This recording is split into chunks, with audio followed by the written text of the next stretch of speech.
there's the tracks, the river, and the highway. This easement of land has never been developed. There's a swamp right here that you can see. There's some creeks and a lot of natural springs around here.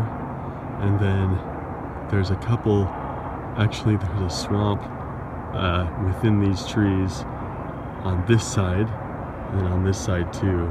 So there's a narrow entrance right here that goes in, and as you can see, the river bulges out and then comes back in. So there's a bulge of forest.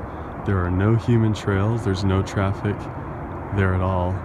All surrounding it is private property, grazing land and horses and stuff.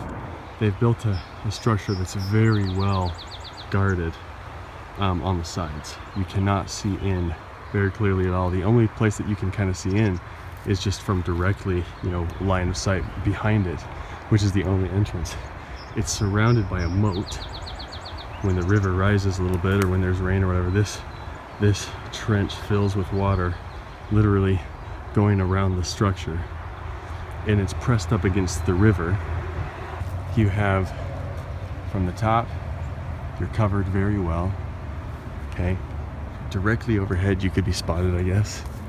From the ridge, no one's gonna be able to tell anything is going on down here. This is by far, to me, I mean, I found structures that are a lot more obvious, a lot more like what a human would say, oh wow, you know, it's clearly a structure. But I am more impressed with this stuff because if you look at it from a tactical perspective, a strategic perspective, it's much better than the obvious things. This is something where a Green Beret would want to be. This is where a Ranger would want to be if they were behind enemy lines, if they were doing tactical operations. And if you actually look at this stuff that seems more subtle, it's actually much more complex than just going out into the woods and building this massive, gigantic, super impressive wigwam or pyramid. This is much more ornate and complex. Now here's a good example of something that's covered in bark, a bedding area that's covered in bark. See all the bark that they've just laid down? And so it's a big, probably like a 10-foot long, flat, you can clearly see that it's compressed down. Something has been laying there. The whole reason I'm down here is because one of my close friends, after I told him that I was interested in the subject, and I was learning about it and studying about Bigfoot, and that I had found tracks and everything, he told me that he had a recent sighting. This is crazy. If you talk to people about Bigfoot, it's amazing the things that they'll tell you. But he had a recent sighting in this city, in the city that's bordering on this river. I was contacted by another individual that their daughter had a sighting in their backyard on the ridge of she said it was a tall, hairy black man standing in her backyard. And then there was some apartments in the city that were saying that there was Bigfoot activity behind their house, and that just fascinated me. I didn't think it was real. I thought, you know, it's just probably hobos. You know, the train tracks, probably, you know, homeless people.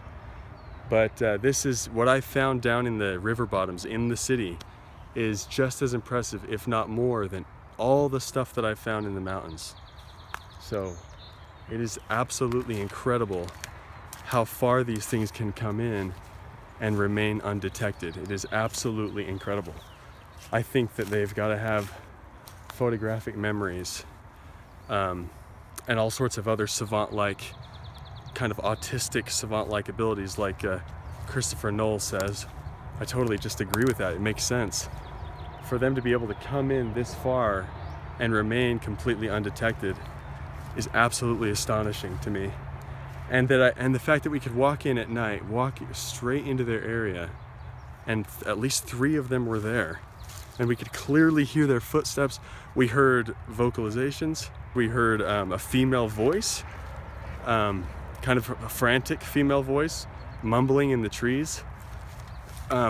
The only other time I've heard anything like that was my very first experience up in Oregon. But a lot of vocalizations, wood knocks, whistles, everything. But we were right in their area at night without flashlights, and they didn't do anything aggressive, which I think is just fascinating. There, that's a track. Now here's the thing.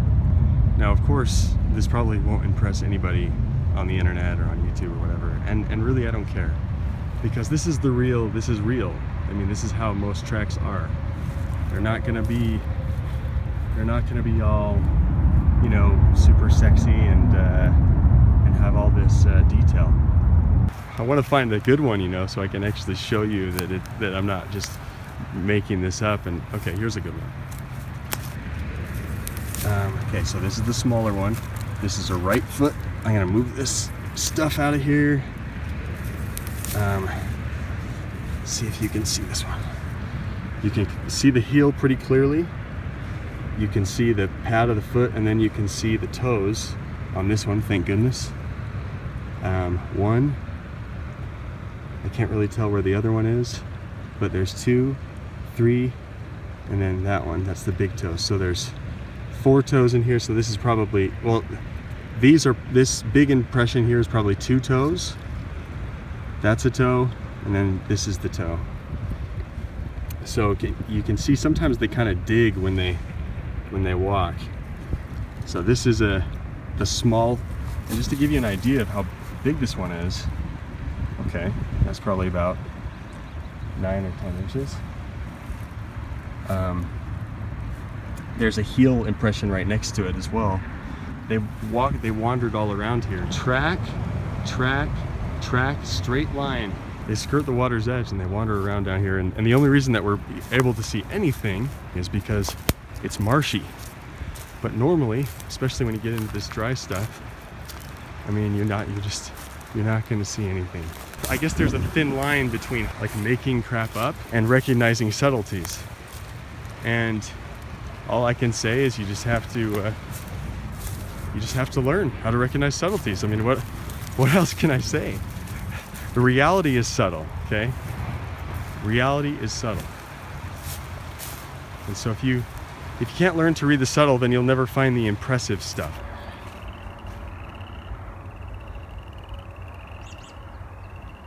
All right, that's actually a really good position.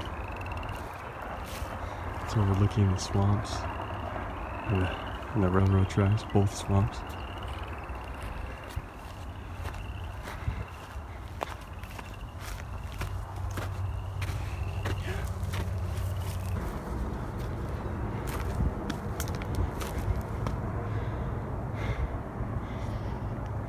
Oh, crap.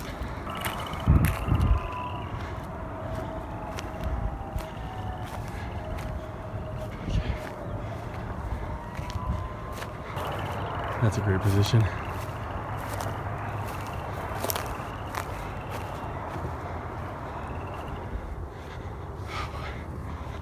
All right.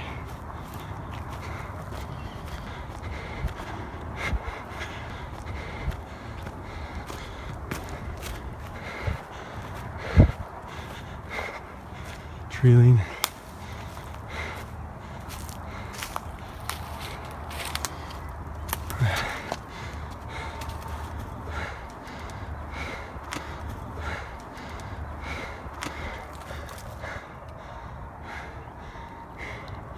I don't understand why they collect river rocks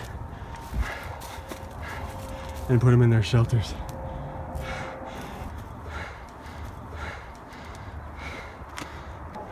They always collect a bunch of round river rocks and put them in their shelters. There's a circle right there. I don't know what that means, but I've seen it with this particular group multiple times. And it's not a fire pit. This is tiny. Not a fire pit. But look how much they care about the cover and concealment from above, because that's where the human. Oh, there's residential areas up there. See, look at this. Wow. If this does not look like a freaking map, I don't know what does. When we used to set up our ambushes and stuff, and our basically our plan for like the sticks courses in the military. We'd make perimeters, and we would put little things in the dirt like this. Alpha team goes this way, Bravo goes that way. There's this tree lean, and there's another tree lean over there, and a tree lean right there, and a tree lean right there, and then the structure. Very interesting. What does it mean? See, their structures are very, very meaningful. Very meaningful.